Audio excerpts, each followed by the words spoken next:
Gostaria aqui de saudar a todos com a paz do Senhor Jesus nesse dia de sábado, dia 28 de março. E aqui eu vou fazer o segundo vídeo aqui sobre a carta de Gálatas. Assim, vou começar aqui pelo motivo da carta. Vou ler aqui primeiramente os versículos do capítulo 1, de versículos 6 a 10. E farei aqui um pequeno comentário aqui sobre esses versículos. Então vamos ler aqui a partir do versículo 6. Maravilho-me de que tão depressa passasseis daquele que vos chamou a graça de Cristo para outro evangelho, o qual não é outro, mas há alguns que vos inquietam e querem transtornar o evangelho de Cristo. Mas ainda que nós mesmos, ou um anjo do céu vos anuncie outro evangelho, além do que já vos tenho anunciado, seja anátema.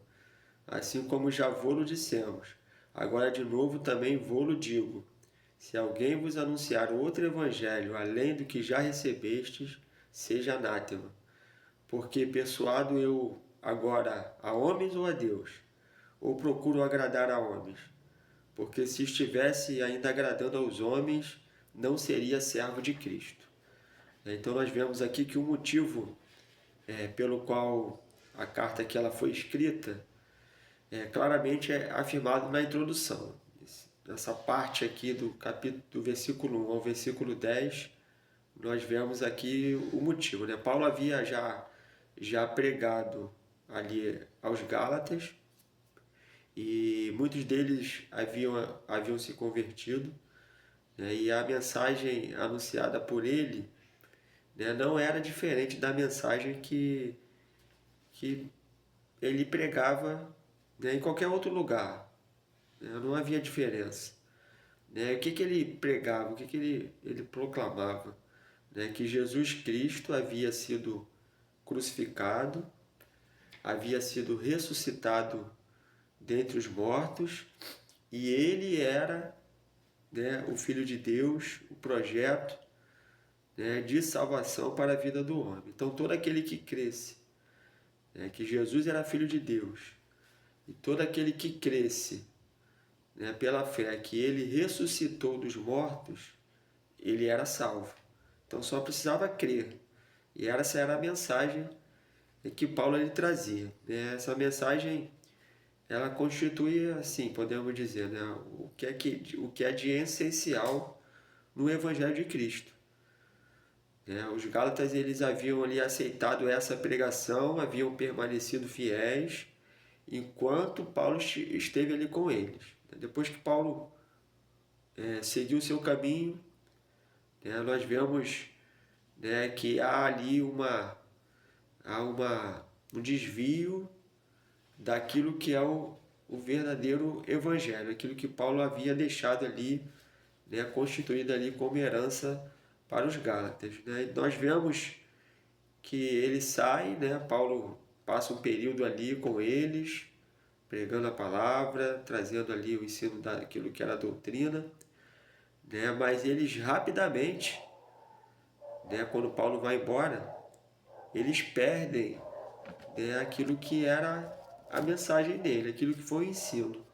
Então, aqui líderes ali, que eram discordantes, ali na própria Galácia, que viviam ali, eles trouxeram um outro ensino. Eles desviaram aqueles que estavam ali do verdadeiro Evangelho de Cristo. Então eles trouxeram ali um ensino contrário, trazendo até mesmo os ensinamentos da lei, trazendo de volta ali para que os Gálatas vivessem conforme a lei. Então houve ali esse ensino que foi trazido ali, depois nós vamos entrar em detalhes que ensinos são esses. Então houve uma dissidência ali, houve a diferença ali de opinião teológica, podemos dizer assim, O fundamental ali para todos ali do conceito do evangelho havia se perdido, e esses líderes invasores que vieram de fora, que trouxeram ali essas heresias para os Gálatas, né, eles pertenciam ao grupo judaico, é claro a respeito disso, né, e eles se ocupavam ali numa tarefa, né, ali de trazer para a igreja, né, algumas coisas que o judeu ele fazia, né? Por exemplo, guardar o sábado, de se circuncidar, né, de obedecer ali a lei, ali na letra, né, da lei, né? Então esse raciocínio ali, né, que fascinou ali os Gálatas, né, que trouxeram a eles, né, ali o desvio, né, fica evidente ali que os mestres ali que ensinaram, né, esses que fizeram os Gálatas se desviarem, né, eles prometiam ali, né, que havia uma perfeição na observância da lei cerimonial, podemos dizer assim, né, aquilo que está na letra ali da lei, né, envolvia ali, como nós falamos aqui, né, guarda de dias, de meses, de tempos, né, a prática conhecida pelos Gálatas ali no seu paganismo anterior também, trouxe também alguma coisa do paganismo, né, que influenciou ali muitos. Né, e a principal exigência apresentada ali por esses mestres, esses falsos mestres, né, era a circuncisão. Eles defendiam isso, né, porque fazia parte ali da observância da lei, né, e eles então conseguiram persuadir ali aqueles que eram da igreja da Galácia a aceitarem essas práticas. Né? E qual foi o resultado disso? Né? A fé que eles tinham básica, que eles receberam de Paulo, ela foi pervertida. Né? E a salvação passou a ser considerada algo, né, obtido por merecimento e não recebido pela graça. Então é importante marcar isso, né? Que é um dos pontos principais do combate de Paulo e que ele escreve nessa carta aos Gálatas, né? A salvação, ela não é alcançada por merecimento nenhum. Então eu não preciso guardar a lei, eu não preciso seguir preceitos, né, da minha parte para que no meu esforço eu alcance salvação. Não, salvação é uma ação da graça de Deus, né? Como essa graça, né, ela se manifesta na sua vida, né, através do perdão, né, porque nós nascemos, a palavra de Deus nos afirma isso, debaixo do pecado.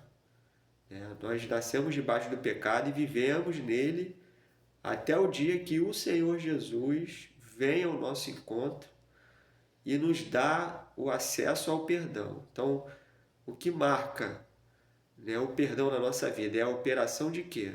Do poder do sangue de Jesus. Por isso que o Senhor Jesus, ele morreu na cruz, derramando seu sangue, né? Porque através do sacrifício perfeito dele, que era a sombra, que era a imagem do sacrifício lá dos animais, que era praticado no Velho Testamento através da lei, né? Ela sombra porque esse sacrifício de Jesus é o sacrifício perfeito, porque ao homem antes da morte e da ressurreição de Jesus, no momento da lei, o homem precisava ir diversas vezes levando, né, um animal para ser sacrificado para perdão dos seus erros, dos seus pecados. Com o Senhor Jesus, com o sacrifício dele, não há mais necessidade, né, de um novo sacrifício. Não há mais necessidade de você ir no templo para levar, para sacrificar um animal, derramar sangue, porque já foi derramado. O sacrifício perfeito já foi feito. Então nós clamamos, lembramos o Senhor desta operação do sangue de Jesus quando nós oramos, pedimos perdão, reconhecendo o nosso erro, né? E Ele é fiel e justo para nos perdoar de todo o pecado. E há uma operação de libertação na nossa vida, o pecado é apagado, é esquecido, né? E às vezes, né, nós podemos até falar isso aqui um pouquinho, às vezes nós cometemos, né, um pecado que é contra Deus e que é contra os homens. Erramos. né? Mas ao homem, né, para nós entendermos aqui algo importante sobre o perdão que eu só entendi na prática, né? Ao homem é impossível perdoar, porque o perdão do homem, ele fala, né, eu te perdoei, mas ele nunca vai esquecer aquilo que você cometeu contra ele. Vai ficar guardado ali na mente, no coração dele. E se um momento, né, ele precisar falar para você, jogar no seu rosto, ele vai fazer, né? Porque quando a gente perdoa, perdão de verdade, perdão de Deus, é o perdão que você esquece, né? Então nós cometemos um erro, pedimos perdão, ele nos perdoa e ele esquece aquilo que você fez. Nunca mais ele vai lembrar, nunca mais ele vai falar. É como se ele tivesse apagado. Na verdade é isso, ele apaga do nosso passado aquilo que nós cometemos, né? Esse é o perdão verdadeiro, porque esse perdão nos demonstra o grande amor dele pela nossa vida. Porque o homem ele pode falar que te ama, né? Mas ele vai lembrar. Ele não consegue perdoar, né? Se não houver uma operação de Deus no coração dele para que ele venha a ser liberto também e esquecer daquilo que ele cometeu contra você, ele não sabe perdoar. O homem não sabe perdoar, né? O perdão é uma ação de Deus na vida do homem, né? Só pela ação do Espírito Santo na nossa vida, nós podemos perdoar o nosso familiar, nós podemos perdoar o nosso vizinho ou ímpio, ou aquele que nós cometemos algo contra ele, né? Somente com a operação do Espírito Santo há perdão, né? E o Senhor Jesus nos deixa, né, essa herança, era isso que Paulo pregava, né, que a operação do Senhor, do poder do sangue de Jesus, nos liberta, apaga a transgressão e nos dá agora, né, o caminhar junto de Deus, ouvindo a sua voz, em comunhão com Ele.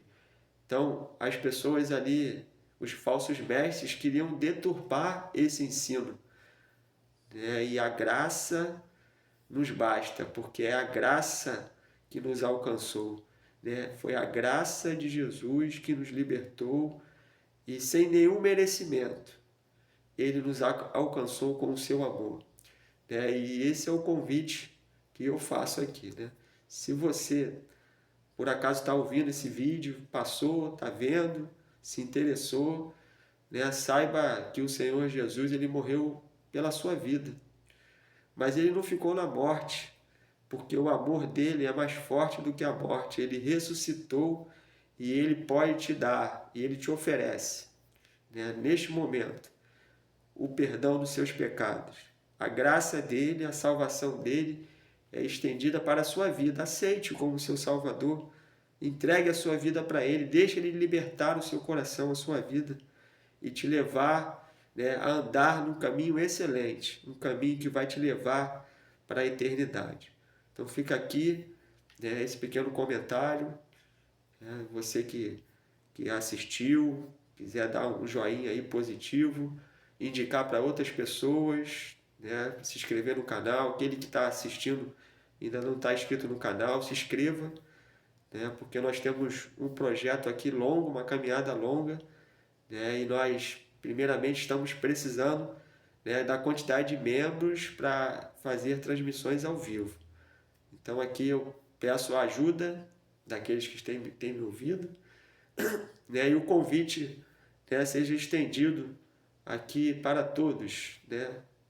Compartilhe, né, e participe conosco aqui nesses momentos aqui de ensino da palavra, conhecimento daquilo que Deus tem realizado nas nossas vidas.